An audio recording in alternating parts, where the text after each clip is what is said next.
your day off on Monday. So just to recap really quickly what we went over on Friday, okay?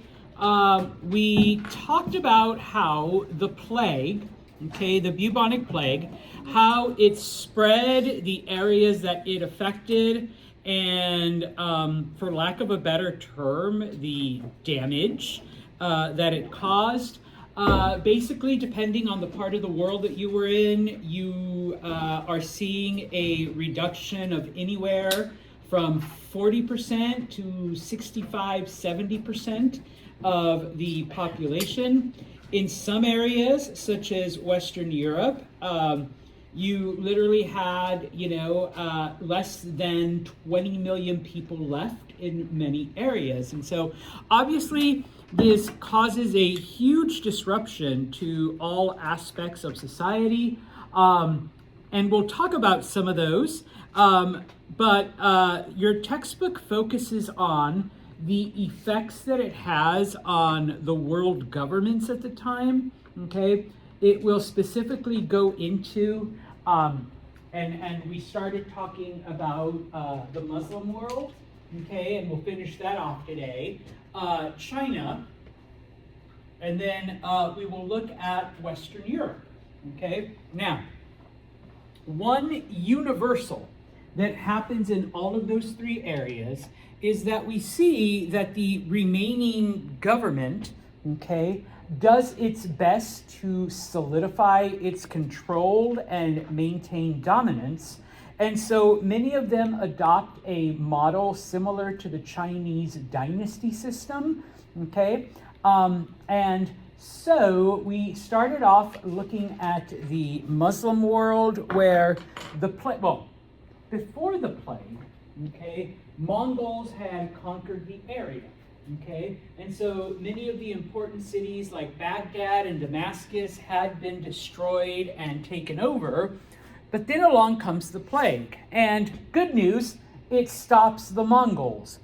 Bad news, it kills off and destroys a lot of the people, all right? And so with the collapse of these various governments, we see one group, the Ottoman Turks, they become the dominant power in this power vacuum. And so eventually they take over a lot of what used to be like separate Muslim kingdoms, okay? And that's basically where we left off, okay? Where the Ottomans take control of the area that today we call Turkey, because remember that they were part of a larger group of people known as the Turks, okay? They're just like the Ottoman portion, okay? Now, when they take over, they take control of many areas. Eventually in May 29th, 1453, they conquer Constantinople and they put an end to the Byzantine Empire. They eventually take over parts of Southern Europe, and then of course the Middle East, parts of Arabia, Mesopotamia. They stop at Persia, they take over Egypt, and they take over most of North Africa. Once again, the Muslim states that had been in control of those areas have collapsed, both under the effect of the Mongols and the bubonic plague. Okay, we see some other changes. If you recall, Arabic is relegated to the language of religion, and so depending on where you are, either Turkish becomes the dominant language or Persian.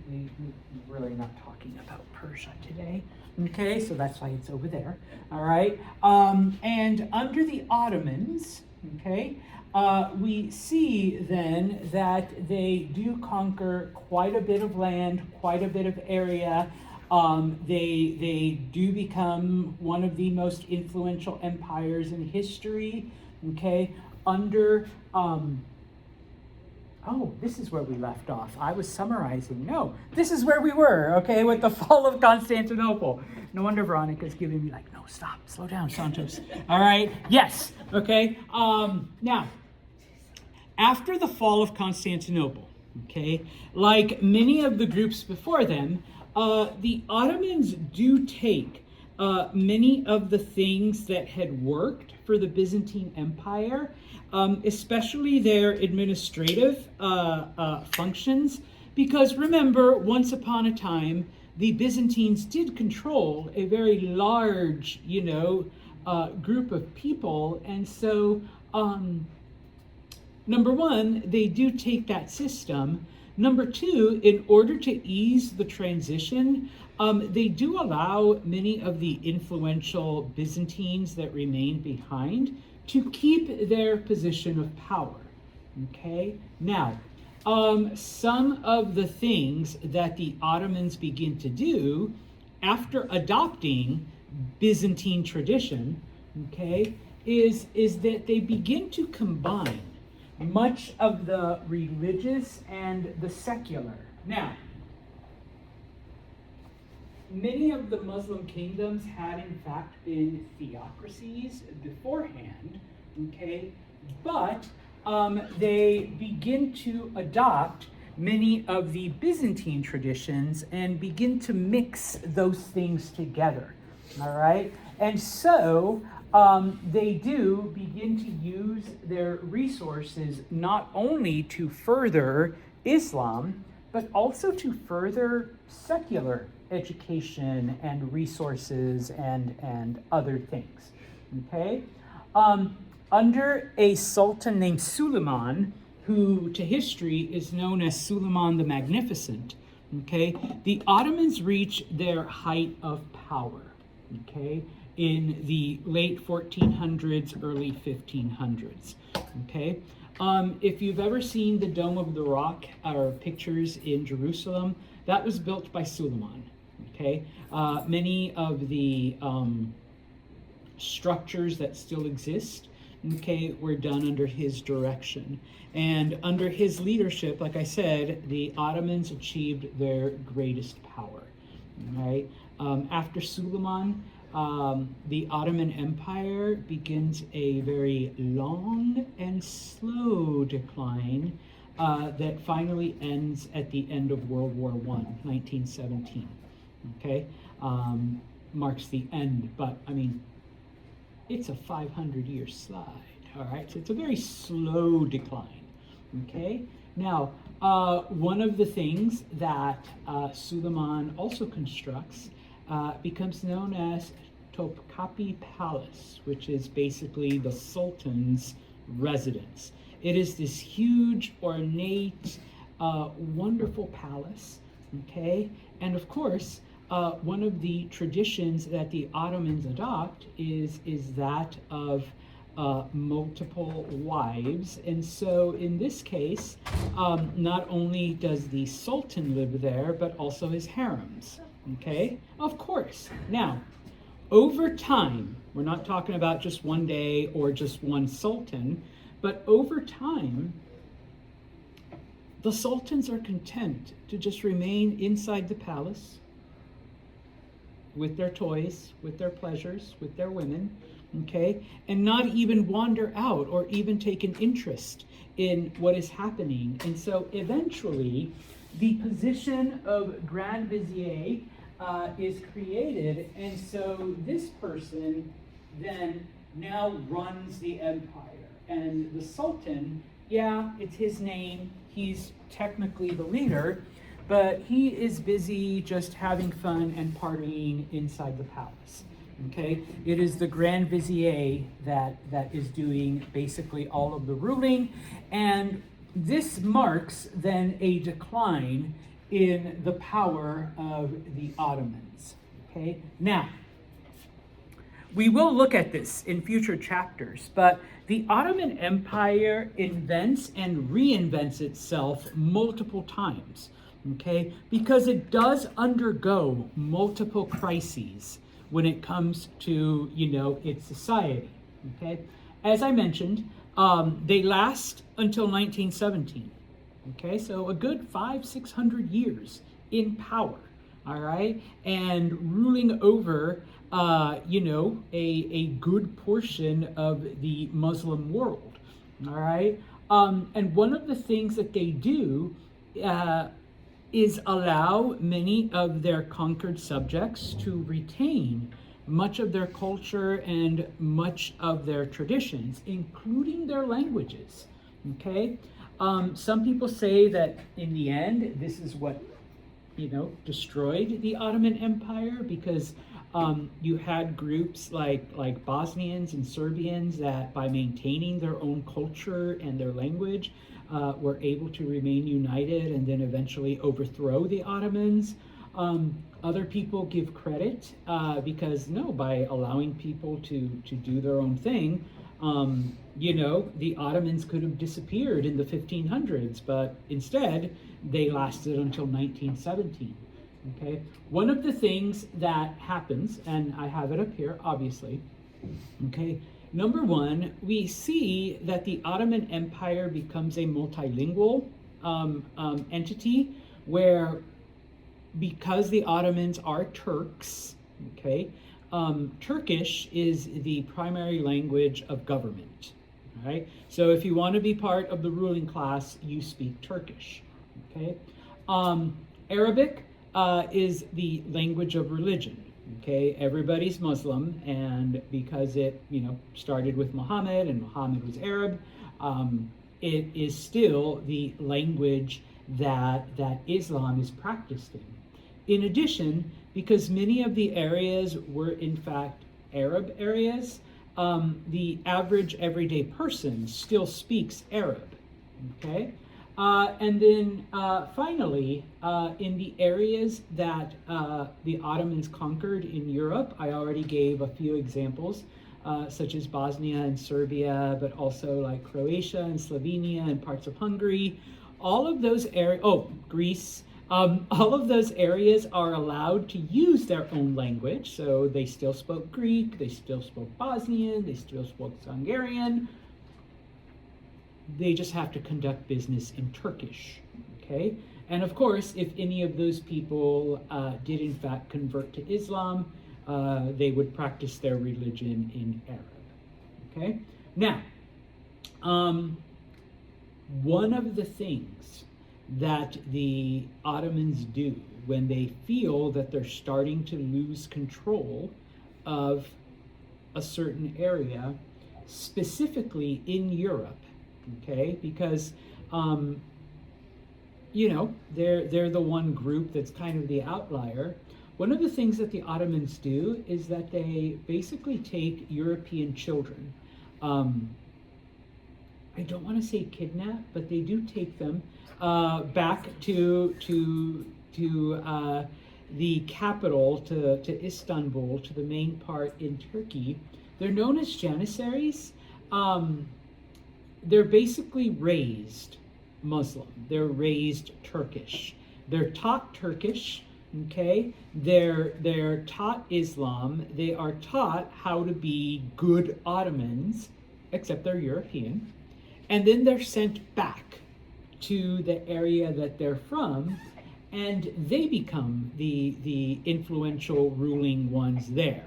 So, for example, they would take Bosnian children to Turkey, raise them, teach them Arabic, teach them Turkish, teach them Islam, and then they would send them back, and they're like, okay, now you're in charge, and you need to, lead your people, even though you haven't been here in 20 years, but you look like them, and, lead them in our ways.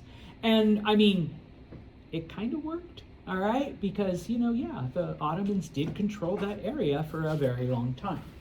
All right, questions on that? I should have just finished that last Friday, but we were out of time. All right, but yeah, okay. So we're moving on to Western Europe then. Okay, remember, by the end of the plague, all right, there were less than 20 million people left in Europe. From in the Middle Ages, you had close to 75 million. So you've lost about 50 million people, okay? So number one, if you recall, people either did one of two things. They either became super anti-church because, like, you couldn't save us from this plague, or they became super religious, okay, thinking that only God and the church were going to save them, okay? Now, the people turned to the church, for answers. The church really didn't have very many. Okay, like, it's a curse from God. It's like, you guys are evil. There's witches. Sorry. It's like, whatever. You guys are sinners. Obviously, none of these answers were true. Okay, but they didn't understand that. So for a time, believe it or not, there were 3 popes. There were 3 people claiming to be the pope. There was an Italian pope, a French pope, and a German pope. Each one of them claiming to be the leader, each one claiming to speak for God, that they had the answer, which, of course, none of them did. Okay? And so we see then, okay, many people losing faith, losing confidence in anything that the church does. Of course, and no offense, Catholics, or any religion, as most churches tend to do, what do they address the root of the problem? No. You know what? Just pray a little. You know whose fault it is? Those Jews, those Muslims, and witches. Okay, we know there's witches here. It's the witches' fault, right? Yeah, it's not the fact that, there was a plague. It's not the fact that, whatever. It's the witches, okay? And so, we'll talk about exactly what the church does to root out, the cause of all this, okay? Now, it's not to say the church was all bad, because obviously you do have a lot of sick people. You do have a lot of people dying. You do have a lot of people in dire straits. And so, yeah, at its core, especially with your average run-of-the-mill members, they are, charitable. They are helping. They are trying to be, merciful towards other people. But in order to regain its prestige, in order to regain its place of influence amongst the people, the church begins to ally itself even closer to the ruling class, okay? And remember, as I mentioned, that both Muslim and European kingdoms begin to adopt not just the dynastic structure where it's a family that rules over an area, but also the concept of, in China, we knew it as the mandate of heaven. Amongst Europeans, okay, the concept is known as divine right, okay? We have a king, all right? The reason why this is the king is because God has chosen, all right? If you guys get mad at the king, if you guys rebel against the king, who are you really rebelling against? God. And haven't you guys been cursed enough already? All right? You really want to piss off God by rebelling against God's chosen ruler? Okay? And of course, the king would be like, if you don't believe me, ask the church. And the church is like, you don't believe me? Ask the king. The king knows. All right? And so in this case, then, we see this association, this closeness between the government and the church, okay? Where the government takes care of the church, and the church pushes this narrative on the people that the king, that the government have been divinely ordained by God. All right? Now, okay, so we've lost over 50 million people, all right, in the span of the plague.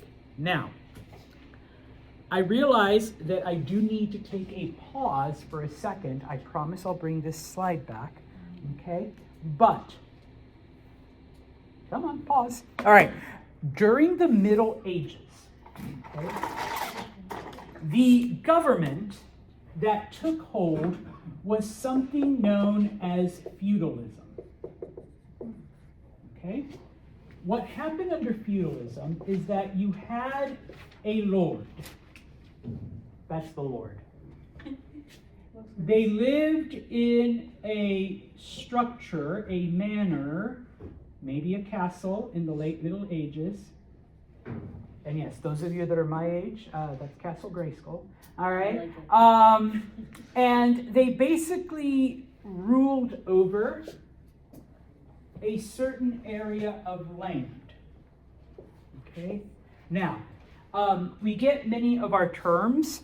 If they ruled over an area known as a county, then the lord was a count. Okay. If they ruled over a barony, then the ruler was a baron. Okay, and so on and so forth. Okay. Now, if you were just an average person and you lived on this land, okay, these were the peasants. Okay. These were just your average, normal people. They were the farmers, they were the carpenters, they were the bakers, they were the whatevers, okay? And typically, they huddled together in a village that was on the land of the Lord. And this is also where we get the term landlord, because they had to pay him to live there, okay? Now, they either paid him by a portion of what they did. If you were a farmer, you gave part of your crops. If you were a carpenter, you gave some of your work, or you did work on the castle for the king for free, or the lord for free. If you were a tailor, then you sewed his clothes, all right? Or maybe he had you, work on his castle or in his garden or whatever, in his stables, for, a certain amount of time. Okay? Now, you pledged your loyalty to him. There were other lords out there that were maybe higher than him, and he pledged his loyalty to that lord. And that lord might have had, and they were known as vassals, other vassals underneath him, and then he pledged loyalty maybe to someone else, but eventually all of that was pledged to the king. Okay? This was the medieval system. This was feudalism.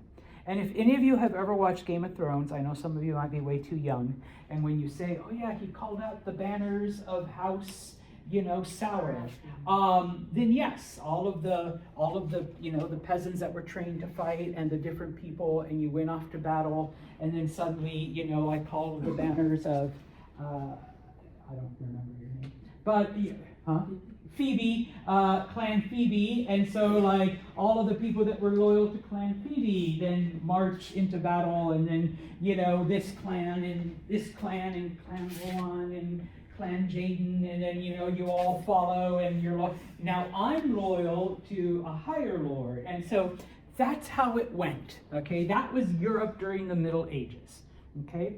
If you were a peasant and you wanted to leave, I don't like living here, I'm going to move over there, you couldn't. The Lord basically dominated your life, all right? It was just it was like slavery, but with extra steps, all right? like not really, type of thing, okay? So, along comes the plague. Yes, Raphael. Question. So, would you call that specific system of the lordships between another just a medieval system, or is that technically just feudalism? That's feudalism. That's feudalism. But yeah, it was the dominant governmental system. Along comes the plague. And peasants die, lords die, warriors die. Okay, remember, close, there's less than 20 million people left when initially there was close to 75. All right, and so, okay, the system of feudalism is beginning to fall apart because the few lords, some areas are left without a lord. So the peasants are like, we can do whatever we want, okay? In some areas, the lord is still there, but there's only one peasant left, okay? So now the one peasant has to do everything. And so in this case, the peasant's like, if I don't do this, it's not getting done. So you're gonna have to be a little bit nicer to me. You're gonna have to give me a bigger portion, or you're gonna have to give me something, okay? Because I'm your only choice, okay? And if I decide not to do it, then it's not gonna happen, all right? In France, okay, we see a peasant revolt, okay, where the peasants not only refuse to do work, but they literally go on a rampage and start killing not just the nobility like the lords, but they also go up against the church, because remember, the church has sided itself with the government. And so, they're like, oh, like you're the one trying to push this narrative on us that, this crazy landlord here is chosen by God. So we're going to kill him too. All right, and we're going to kill you, priest, and whatnot. Okay, we see something similar in England. But the English peasants are better organized, and instead of just going out and randomly killing people, they cause a little bit of destruction, and then they're like, okay, if you don't want us to destroy everything or kill you, here's what we want. Okay?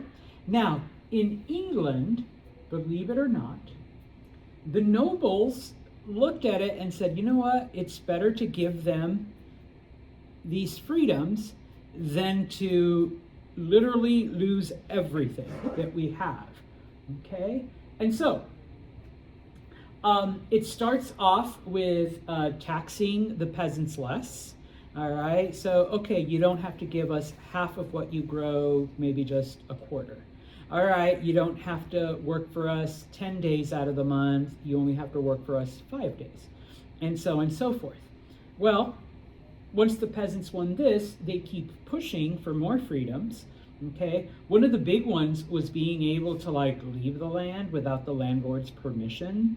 Okay, we want to be able to go to other parts of England. We want to be able to move. We want to be able, I hate the weather here in Scotland. I want to move south where it's a little bit nicer. Okay, and so eventually the nobility, the lords are like, well, shit, better to have them move somewhere else than to lose everything. So they give them that. Eventually, we see the elimination of feudalism as a system of government. Okay, England is the first place to eliminate it. All right. Russia is the last, not until the 1860s. Okay, but England is the first to remove this, and the other European countries do it gradually over time, type of thing. Okay, like I said, especially in England, but in everywhere else, in France, in Germany, Italy, etc., the landowners eventually give in. Okay, because honestly, it's either give the peasants these small demands or lose everything. All right, and I mean, hasn't the plague already taken enough? Let's try to hold on for as long as we can to this little bit of power. Okay, but I will ask you, what's the first place to eliminate feudalism? England. Okay. The other European countries do in fact eliminate it over the next couple hundred years. And even though we don't get into it, I'm so sorry if you're Russian, but in Russia it isn't eliminated until the 1800s, 1860s, I believe, right around the time of the Civil War. So while we're fighting the Civil War for slaves and slavery and all of that, the Russians are finally getting rid of feudalism. Okay? So, now, like I said, okay, we see that the church aligns itself with the ruling class, number one. Okay?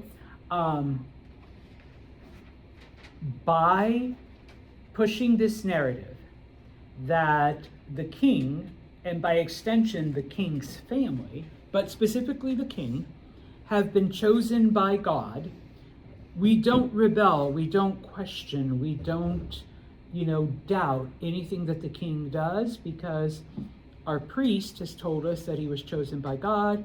The bishop tells us he's chosen by God. And so if we rebel, then we're rebelling against God. Okay? Now, not yet, but later on, okay, we begin to see instances where, well, let me back up. Okay? Typically, how are you chosen king? The church and God.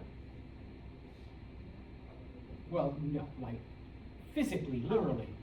Bloodlines. Yes. So what determines that? What determines who's going to be the king? You, Veronica, have 3 brothers.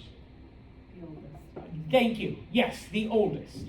Okay. Now, does being the oldest qualify you to be the king of something? No. All right. Now, how many of you here? Sorry, ladies. How many of you gentlemen are the oldest? Damn, we'd have like 5 kings in here. All right. So yes. Okay. Those of you that did not raise your hand, including you ladies, do you think your older brother is qualified to be a king? No. You're like, oh God, no. All right, he's a moron. All right, and yes, and a lot of times we did end up with Some morons and idiots, and as but they were chosen by God, so we can't do anything about it. Okay, so yeah, number 1, we have solidified power. Okay. Number 2, remember that we've also adopted the Chinese system of dynasty, and in some countries it was stronger than others. Austria, okay? During this time, the Habsburg family, okay, become the kings of Austria. They also don't lose control until the end of World War I. So they are the ruling family of Austria and its empire for over 500 years. Okay? And the only reason they get kicked out is because they lost World War I. All right? Had they won it, had they not been involved, I'm sure we would still have an Austrian royal family. The Habsburgs would still be in some kind of control. Okay? Now, the Habsburgs were Catholic, and so as Catholics, they obviously supported the Pope, okay? And they did everything to keep the Pope in power, and of course, in return, the Pope was, the Habsburgs are chosen by God. It's God's will that the Habsburgs do this. It's God's will that, Austria conquer all of these lands and do all of these things, okay, etc., etc. Oh, eventually, the Habsburgs also rule over Spain. Once again, okay, I'm the king of Spain, king of Austria, thank you. All right, you're my volunteer all day. Okay. All right, I have a son, no, I have a daughter, okay. He has a son, okay. The Austrian prince marries the Spanish princess, but because he is a prince, but he's not in line to the throne, he actually moves to Spain to live with his wife and the Spanish family. Well, at some point, the Spanish royal line runs out, and it has to branch off into, this side that is part Austrian, okay? And so, yes, eventually the Habsburgs also take over Spain that way. Okay, remember, that's how the royal families, they were basically all cousins. And the Habsburgs were the worst of all. I don't want to say worst. Because you literally had amongst the Habsburgs, like cousins marrying cousins, uncles marrying nieces, aunts marrying nephews, and stuff like that. Yes. Towards the end, they called it the Habsburg jaw because, there were so many family marriages and births that they had like deformed faces and things like that. Yeah, anyways, okay. Now, there is no Germany until 1871.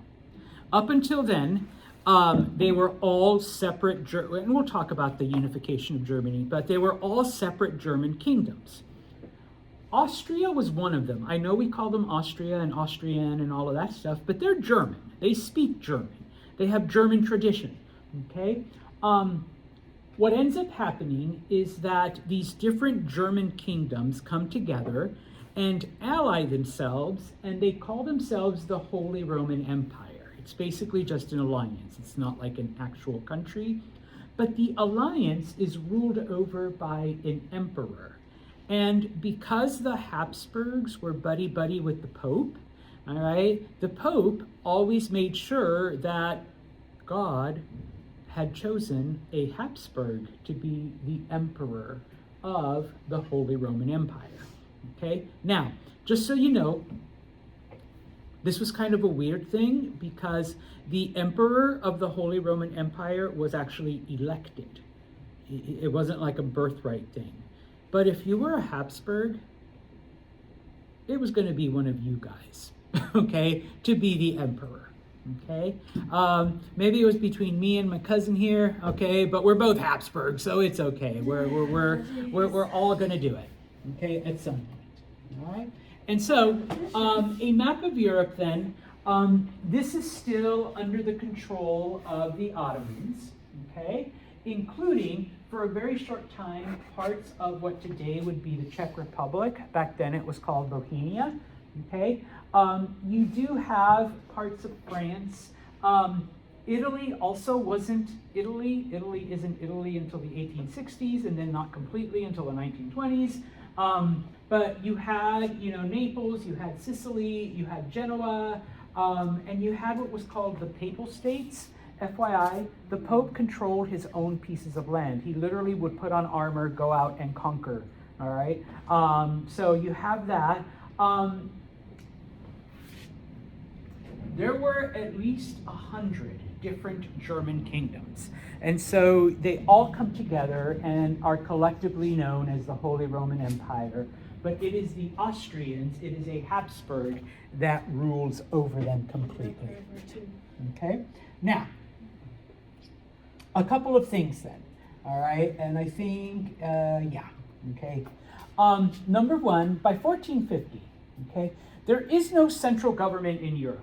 Everything is broken down into really small kingdoms, okay? Or even if you have a bigger kingdom like France, France isn't quite France yet, okay? It doesn't control everything, and in fact, half of France is controlled by England, okay? Type of thing. There are no big commercial centers, right?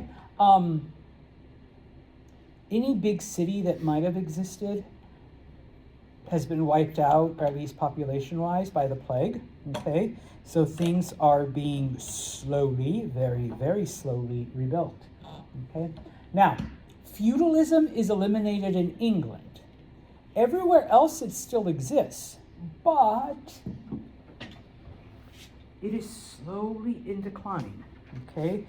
Because remember, whenever the peasants win some kind of freedom, some kind of concession, they're able to push for more, and the nobles are like, well, we really have no choice. It's either give them what they want or lose everything, okay? Now, there is nothing to unify the different groups, for the most part, okay? You do have some areas like the Holy Roman Empire, where you do have language like German, okay? But for the most part, the only thing bringing people together is the Catholic Church, all right? And so that's not enough, because remember, people have kind of lost faith in the church, all right? And so Latin, little by little, is being replaced by local dialects: Spanish, French, Italian, Portuguese, okay, the different German languages, etc. Okay, so we see the decline of Latin, all right?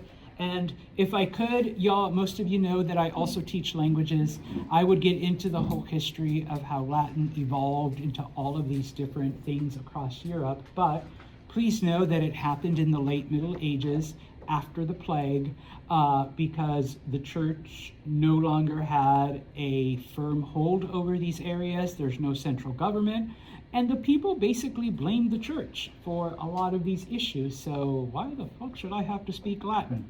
All right, I'm gonna learn my own local language, okay? Now, in many areas, okay,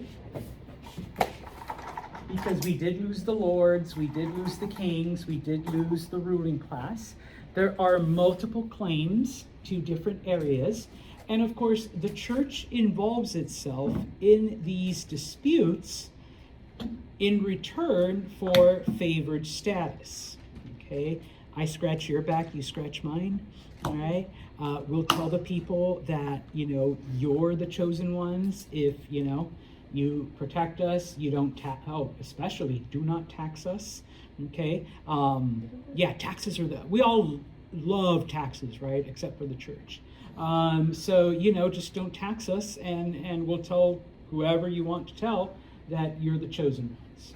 Okay, it is during this time that we begin to see the formation of legislative groups. Okay, and sometimes it's hard for us to understand because we've never had to live really in a society like that. But what the king said was law. And that's it. There is no questioning. Okay? And we see it begin in England with the elimination of feudalism. The peasants are now like, okay, so how do we get some of our other concerns addressed? Well, why don't we come together, come up with these ideas, and then say, yo, king, here's a list, okay? Or here is what we propose, okay? So we begin to see the formation of what eventually becomes known as Parliament, which is the legislative body in England.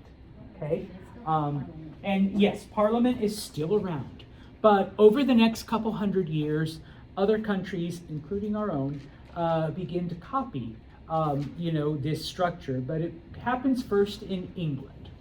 Okay, finally, at least for today. Okay, then.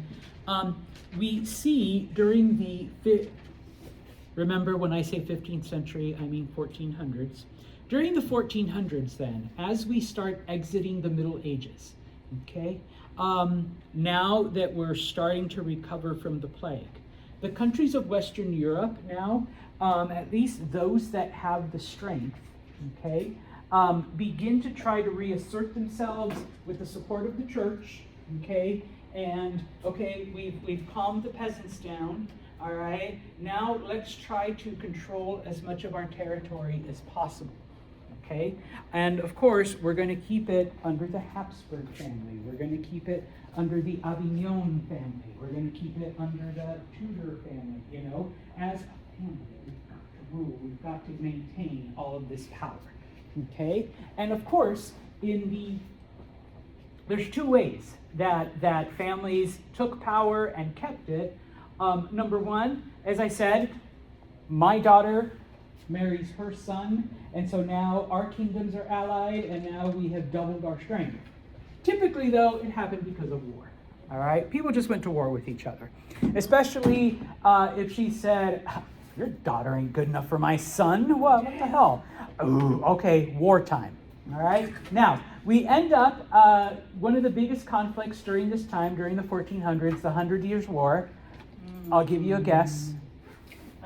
Yeah, all right. Now, the main purpose of this, because England basically owned about half of France, okay? And unfortunately, we couldn't get into it, but in 1099, a group of French people known as the Normans invaded England, and they actually took it over. And so for several hundred years, the average English person spoke English, but the nobility actually spoke French. But because they were originally from France, they still owned lands in France. And so, those English Frenchmen fought against French Frenchmen, etc., etc. And so during this, yes, if you don't remember anything else, this is the war where Joan of Arc was a part of the whole narrative. Eventually, towards the end of the 100 years, she does help the French expel the British forever. I'm sorry, the English forever. But, of course, you can't give credit to a woman. So the French allow her to be captured, and she's executed by the English as a witch, because that's the only way a woman could ever lead an army against men, right? You have to have witchcraft. It has to be witchcraft. There's no other possible way. Okay, just like, the only way a woman would survive the plague is because she was a witch. The only way a woman would know anything is because she's a witch. So in this case, they killed her as a witch. All right, and so to finish off, we have the map again. Okay, this belonged to England. Parts of northern France belonged to England. And so by the end of the 100 Years' War, then all of this, that eventually went back to being French. Okay? But from that time until the beginning of World War I, the French and the English hate each other. It isn't until the 1900s that they finally agree to become friends. All right? So, we will continue talking about Europe and then China post-bubonic plague on Friday, as long as we don't get snowed out. Check the syllabus for any assignments.